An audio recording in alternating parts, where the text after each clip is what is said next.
मैं डॉक्टर मनीषा शर्मा आप सबका हृदय से स्वागत करती हूँ। आज की इस वीडियो में मैं आपको कार्तिक पूर्णिमा के अगले दिन यानी कि पड़वा के दिन जो चिड़ा चिड़ी की कहानी सुनी जाती है उसको सुनाऊंगी तथा एक घर बनाया जाता है, वो घर कैसे बनाया जाता है उसकी विधि भी मैं आपको बताऊंगी। तो चलिए अपने इष्ट देव को प्रणाम करते हुए आज की वीडियो का शुभारंभ करते हैं। कार्तिक पूर्णिमा के अगले दिन चिड़ा चिड़ी की कहानी सुनी जाती है।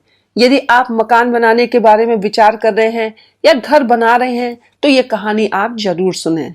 ऐसा कहा जाता है कि ये कहानी सुनने से आपका घर अतिशीघ्र बन जाता है, घर की इच्छा बहुत जल्द पूर्ण हो जाती है।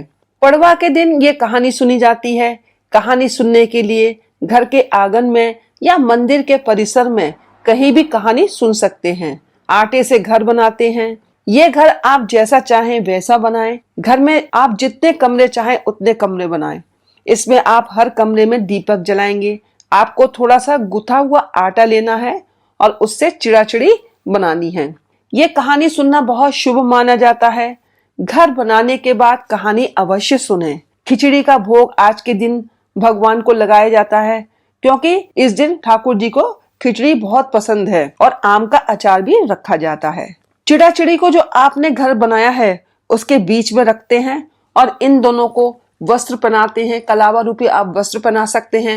रोली कुमकुम से इनका टीका करिएगा। खील बताशे का भोग लगाना है। आपको 5 दिए लेने हैं। यदि आपने ज्यादा कमरे बनाए हैं तो आप ज्यादा दीपक भी ले सकते हैं। 4 दीपक आप घर के चारों कोनों में लगा देंगे और 1 दीपक आपको बीच में रखना है। 2 मोमबत्ती लेनी है, 2 दीपक भी ले सकते हैं जो आप घर के दरवाजे पर रखेंगे। इसके बाद आप कहानी सुने। कहानी सुनने के लिए हाथ में खील बताशा ये चावल लेकर के कहानी सुननी है। तो चलिए मैं आपको कहानी सुनाती हूँ। 4 चिड़िया थी। चारों कार्तिक मास में कार्तिक नहाती थी। पड़वा के दिन चारों चिड़ियों ने सोचा कि चलो खिचड़ी बनाते हैं। एक चिड़िया चावल ले आई, एक चिड़िया दाल ले आई, एक चिड़िया घी ले आई और एक चिड़िया नमक ले आई। सबने मिलकर खिचड़ी बनाई। सबने सोचा कि पहले नहा लिया जाए तब खिचड़ी खाते हैं। सब चिड़िया नहाने चली गईं। पहले एक चिड़िया आई, उसे बहुत जोर की भूख लगी थी। बाकी चिड़िया अभी आई नहीं थी तो उसने खिचड़ी की भाप खा ली। दूसरी चिड़िया आई तो उसने पानी पी लिया। तीसरी चिड़िया ने खिचड़ी खा ली। चौथी चिड़िया आई तो उसने खुरचन खा ली। चारों चिड़िया मर गईं। जिस चिड़िया ने भाप खाई थी वह राजा के घर राजकुमारी बनी। जिस चिड़िया ने पानी पिया वो कुमार के घर पैदा हुई। जिस चिड़िया ने खिचड़ी खाई थी उसने ब्राह्मण के घर जन्म लिया और जिस चिड़िया ने खुरचन खाई थी वो हथिनी बनी। कुमार की लड़की राजा के यहाँ दासी बनी। ब्राह्मण की लड़की राजकुमारी की सहेली बनी। हथिनी भी राजा के यहाँ ही थी। राजकुमारी को अपने पिछले जन्म की सारी बातें याद थी। जब राजकुमारी की शादी हुई और वह विदा होने लगी तो राजा से बोली, पिताजी मैं अपने साथ अपनी सहेली और दासी को भी ले जाऊंगी। राजा ने कहा ठीक है ले जाना। राजकुमारी ने कहा कि पिताजी मुझे हथिनी भी चाहिए। राजा ने कहा अच्छा ठीक है ले जाओ। राजा ने अपने नौकर भेजे कि जाओ हथिनी को ले आओ, लेकिन हथिनी उठी ही नहीं। तब राजकुमारी खुद उसके पास गई और उसके कान में पिछले जन्म की बात कही, जिसे सुनकर हथिनी तुरंत उठ गई। राजकुमार ये सब कुछ देख रहा था। उसने कहा कि तुम कौन हो और हथिनी के कान में क्या कहा, जिसको सुनकर हथिनी खड़ी हो गई। राजकुमारी ने कोई जवाब नहीं दिया।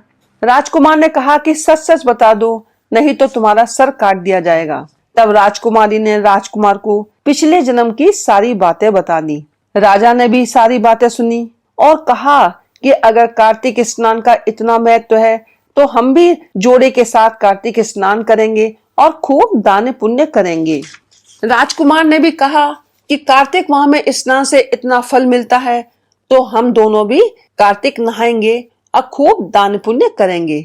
उसके बाद राजकुमार और राजकुमारी दोनों ने कार्तिक स्नान किया और पड़वा के दिन खिचड़ी बनाकर चिड़ा चिड़ी की कहानी सुनी।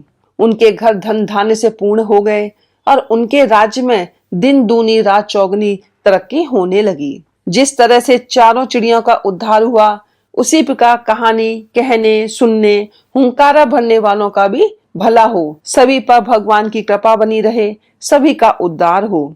आज के दिन खिचड़ी का दान और सेवन बहुत अच्छा माना जाता है, तो आज खिचड़ी खाइएगा भी और दान भी अवश्य करिएगा। तो चलिए आज की वीडियो में बस इतना ही। यदि आपको आज की वीडियो अच्छी लगी हो तो प्लीज लाइक करें, मेरे चैनल को सब्सक्राइब करें, शेयर करें, बेल आइकन को प्रेस करें ताकि आपको आगे आने वाली वीडियोस का नोटिफिकेशन प्राप्त हो सके। हर हर महादेव, जय भोलेनाथ।